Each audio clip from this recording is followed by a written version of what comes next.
Hello everyone, Cardom. আজিতো একদম complete recipe video' লৈ আনিছোঁ। মোৰ মানে হাজবেণ্ডৰ কালিগ আহিছিল ঘৰত, 5জনমান আহিছিল। সেইকাৰণে মই কি বনাইছিলোঁ তাকে আপোনালোকক দেখুৱাম আৰু। মই বনাইছিলোঁ মাটন কাৰী আছিলে, তাৰপিছতে চিকেন আছিলে। চিকেন ৰেচিপিটো আপোনালোকে চাবই, কাৰণ সেইটো মানে বহুত টেষ্টি হয় উইথ ভেৰি ফিউ ইনগ্ৰিডিয়েণ্টছ, আৰু যে চবেই খাই ভাল পায়, even the kids love it. প্ৰথমতে মই আপোনালোকক দেখুৱাইছোঁ মাটন কাৰী। সেয়া পিঁয়াজ এসোপা দিছোঁ। 2 কেজি মাংস আছিলে, মই চাগে আধা কেজিতকৈ বেছি পিঁয়াজে দিছোঁ নেকি। তাৰপিছতে গৰম মছলা মানে ডালচেনি, লং, ইলাইচি এইবোৰ দিছোঁ। তাৰপিছতে আদা নহৰু দিছোঁ, আৰু বিলাহী দি পেলাই, বিলাহী চাগে মই ডাঙৰ বিলাহী এটা কাটি পেলাই গলিব দিছোঁ আৰু। তাৰপিছত মাটনখিনি মই মেৰিনেট কৰি থৈছিলোঁ আগতে, 1 ঘণ্টা নে 2 ঘণ্টামানৰ আগতেই চাগে। ইয়াত যিমান মছলা ঢালিব আছিলে চব ইয়াতেই দিছোঁ, বেলেগকৈ মই দিয়া নাই। ইয়াত দিছোঁ মই কাশ্মীৰী মিৰ্চ, তাৰপিছতে ধনিয়া পাউডাৰ, জিৰা পাউডাৰ, ধনিয়া পাউডাৰ অলপ বেছিকৈ দিছোঁ, গৰম মছলা দিছোঁ, তাৰপিছতে জলকীয়া গুড়া দিছোঁ। তাৰপিছতে মই মাংসখিনি বহুত ল' ফ্লেমত মানে এটা লাহে লাহে কুক কৰিছোঁ। 2 ঘণ্টামান লাগিছেই চাগে মোৰ কেৰাহীত কুক কৰিবলৈ, আৰু বাৰে বাৰে মানে লৰাই আছোঁ। তেতিয়া দেখিছেনে কি ধুনীয়া কালাৰ হৈছে ন?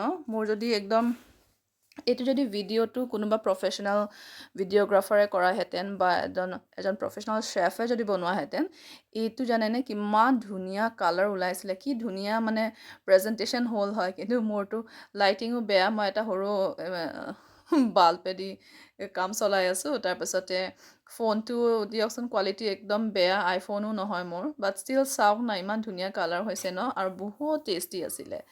তাৰপিছতে নেক্সটটো মই বনাইছোঁ চিকেন। এইটো একদম মোৰ ছিগনেচাৰ ডিছ হয়, একদম চবেই এইটো চিকেন বনালে চবেই এপ্ৰিচিয়েট কৰে। ইয়াতো মই 2 কেজিয়ে চিকেন লৈছোঁ, আৰু পিঁয়াজটো আধা কেজিতছে ওপৰত হ'ব। তাৰপিছতে ইয়াতো সেয়া ডালচেনি, লং, ইলাইচি দি লৈছোঁ। পিঁয়াজখিনি একদম শ্ল'লি কুক কৰি পেলাই, একদম দেখিছেনে কেনেকুৱা ব্ৰাউন কৰিছোঁ ন, লাইট ব্ৰাউন কৰিছোঁ। সময় লাগিব, বহুত সময় লাগিব। চ' মই গেষ্ট আহিছিল মোৰ ৰাতি 8টা, 8:30 নে এনেকুৱামান বজাত আহিছিল। মই সন্ধিয়াৰ পৰাই কাম আৰম্ভ কৰি দিছিলোঁ, কাৰণ দৌৰিও ভাল নালাগে ন। গেষ্ট অহাৰ আগতে কুকিংখিনি হৈ গ'লে আৰু নিজেও অলপ ভাল কাপোৰ চাপোৰ পিন্ধি ল'লে ভাল লাগে ন, সেইকাৰণে মই ইভিনিঙৰ পৰাই ষ্টাৰ্ট কৰি দিছিলোঁ। তাৰপিছত চিকেনটো চিকেনত মই চয়া চচ আৰু নিমখ সানি পেলাই মই থৈ দিছিলোঁ। চয়া চচ অকণমান দিব, আৰু নিমখ সানি পেলাই থৈ দিব লাগিব অলপ আগত, তেতিয়া বেছি ভাল। বা নোৱাৰিলেও একো কথা নাই, পিছত দিলেও হয়। এয়া আৰু একো দিব নালাগে ইয়াত, একো গুড়া মছলা, একো জলকীয়া গুড়া দিব পাৰে যদি ধৰি লওক অলপ জ্বলা মিঠা টাইপৰ যদি ভাল পায়। মই কিন্তু দিয়া নাই। তাৰপিছতে চবেই কিন্তু খাইছে দেই, যিমান মই বনাইছোঁ নহয়, একদম একো ৰৈ যোৱা নাই, ইমান টেষ্টি আছিলে চাগে।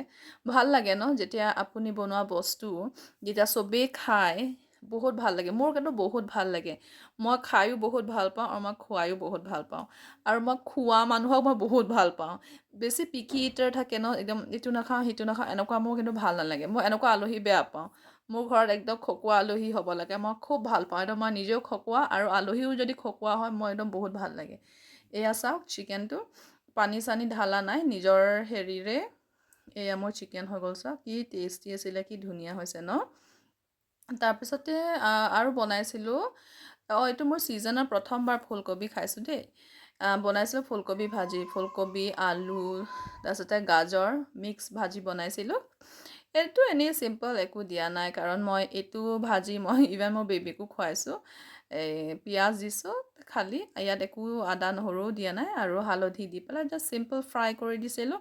কিন্তু ছিজনৰ প্ৰথম ফুলকবি খাইছোঁ যিহেতু, একদম বহুত ভাল লাগিছে। আৰু ফুলকবি মোৰ ফেভৰেট হয়। আপোনালোকে ফুলকবি খাই ভাল পায়নে? মই কিন্তু একদম ফুলকবি আলু ভাজি খাই ভাল লাগে, আৰু ফুলকবি আৰু কণীৰ চব্জি বনাই যে, সেইটো মোৰ বহুত ধুনীয়া লাগে। ফুলকবি চব বস্তুৰ লগত খালেও ভাল লাগে ন। এয়া মোৰ ফুলকবি ভাজি আছিলে এইখিনিয়ে। তাৰপিছতে মই চালাড বনাইছিলোঁ, তিয়হৰ চালাড। তাৰপিছতে আৰু কি আছিলে, আৰু দালি আছিলে, পাপৰ আছিলে, সেইখিনি আৰু আচাৰ চাচাৰ আছিলে। যদি ভিডিঅ'টো চাই ভাল লাগিছে, ছাবস্ক্ৰাইব কৰিব।